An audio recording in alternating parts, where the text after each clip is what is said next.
Have you ever heard these nursery rhyme phrases? What are little boys made of? Snips and snails and puppy dog tails. That's what little boys are made of. Or what are little girls made of? Sugar and spice and everything nice. That is what girls are made of. Wouldn't it be wonderful if it was as easy as that? To be able to know what makes up a child? What makes up the who of a child? Well, it's a little more complicated than puppy dogs, tails, and snails, and sugar and spice. Children are made up of 3 layers. The core deals with temperament, which are inborn responses of behavior and emotions. The second layer deals with the biology of the development of our brain and what happens if a child has one of the 6 neurodevelopmental disorders. Because 1 child in 6 has a neurodevelopmental disorder, and if they have one, they likely have others. And what about the role of the environment in affecting the development of those first 2 layers?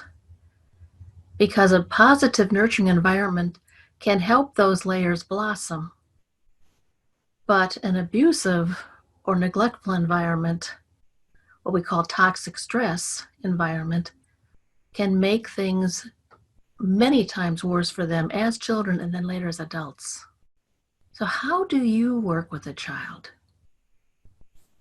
Do you think of them as a few pieces, or do you think of them as complex and needing to understand how to interpret them in order to respond rather than react to them?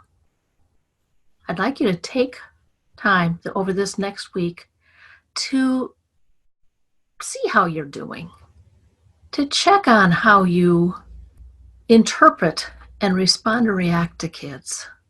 See if you are helping them grow or if you're adding to their stress.